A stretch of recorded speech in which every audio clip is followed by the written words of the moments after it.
Deep in the heart of Whispering Woods lived a little fox named Finnegan. Now, Finnegan was no ordinary fox. Oh, no. He had a heart full of curiosity and a head full of dreams. Unlike his fox friends, who were perfectly content chasing butterflies and napping in the sun, Finnegan yearned for the sky. He longed to soar through the clouds and dance with the birds. Every day, as Finnegan sat on a moss-covered log watching the swallows swoop and dive, he would sigh and say, "Oh, how I wish I could fly like that. How I wish I could touch the clouds." One particularly breezy afternoon, as the wind tousled his fiery fur, Finnegan had an idea. "If I can't fly," he declared, "I'll build myself some wings, and then I'll show those birds how high I can fly." So off he went, trotting through the woods and gathering the largest, strongest leaves he could find.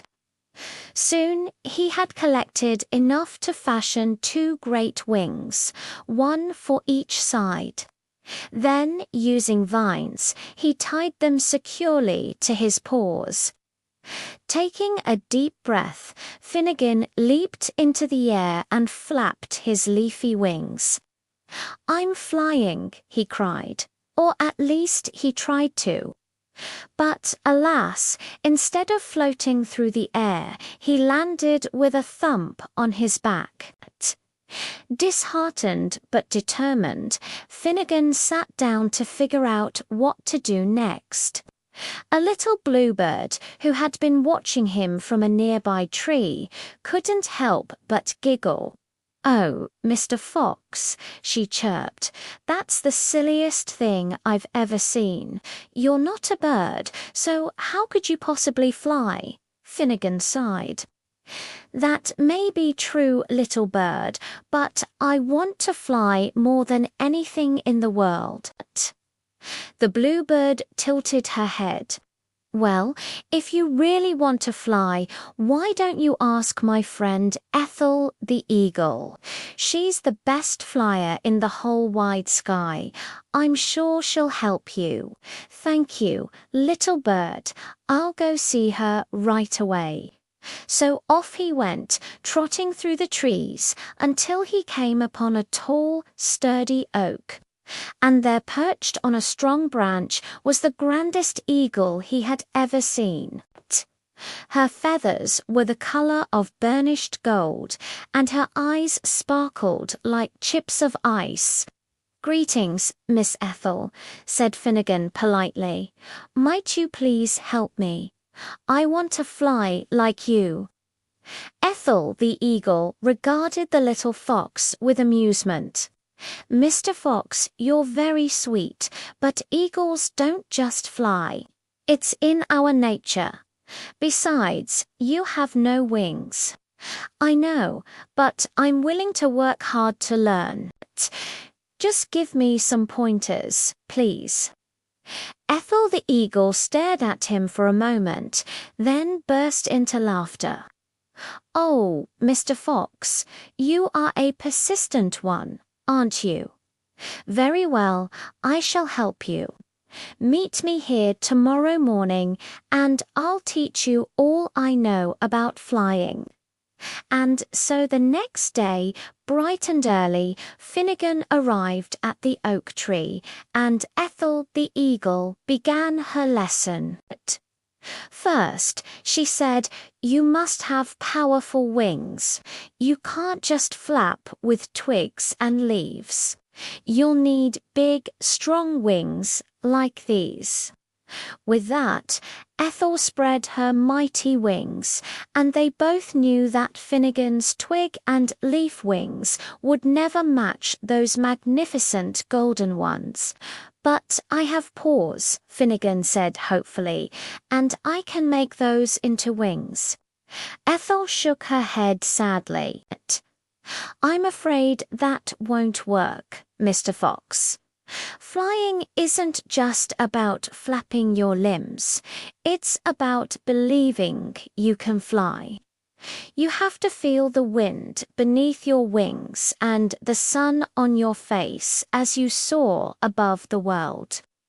If you don't believe you can fly, then you never will. Disappointed but undeterred, Finnegan skipped away. As he walked, he met a wise old owl who hooted a greeting. "Hello, Mr. Owl," said Finnegan. "Can you help me? I want to fly, but Ethel the Eagle says that I'll never be able to." The owl blinked his large, luminous eyes. "To fly, you must first believe you can fly," he said mysteriously. "When you believe, your wings will carry you." Confused but intrigued, Finnegan thanked the owl and continued on his way. He soon came upon a meadow dotted with daisies, and in the center sat a plump, jolly rabbit. "Good day, Mr. Rabbit," said Finnegan. "But could you assist me? I'd like to fly, but I don't believe I can." The rabbit twitched his nose and thumped his foot. "Flying isn't about believing, young fox. It's about doing. If you want to fly, just jump really high and flap your wings as hard as you can. That's how I learned. Thank you, Mr. Rabbit. I'll give it a try." So Finnegan did just as the rabbit had said. He took a running leap and soared through the air, or at least he tried to. But much to his dismay, he landed with another thump on his back. As he lay there watching the clouds drift by, a gentle hen clucked her way over. "Why are you lying on the ground, Mr. Fox? Are you hurt?" "No, ma'am. I'm trying to fly, but I don't think I'll ever be able to." The hen scratched at the ground with her feet. "Flying is easy, Mr. Fox. All you need to do is relax. Spread your wings and let the wind lift you up. It's like riding a bike. Once you get the hang of it, you'll never fall." "Thank you, Mrs. Hen. I'll try your method too." So Finnegan did as the hen had instructed. He stretched out his leafy wings and waited for the wind to catch him. But alas, instead of rising gracefully into the air, he rolled down a small hill with a kerplunk. As the sun began its slow descent, Finnegan sat on the hilltop, feeling more disappointed than ever. Just then, a wise old owl flew down from a nearby tree, still trying to fly. "Mr. Fox?" he asked gently. "Yes, Mr. Owl, but the eagle said I needed powerful wings. The rabbit said I needed to jump higher, and the hen said I needed to relax. Who is right?" The owl regarded the little fox with kindness in his eyes. "They're all right, and yet none of them are. Flying isn't about wings, or jumping, or relaxing. It's about something inside you. It's about your spirit, your heart, your soul. Flying isn't something you do, it's something you are." The little fox looked up at the darkening sky, his ears drooping. "But I'm not a bird, I'm a fox, and foxes can't fly." The owl hooted softly and ruffled the fox's fur with his wing. "Ah, Mr. Fox, you're not meant to be a bird. You're meant to be you. You have so many wonderful fox things you can do. You can sniff out the juiciest berries in the forest. You can slide down hills with ease, and you can make the most exquisite den with your bushy tail. Why would you want to be a bird when you're such an amazing fox?"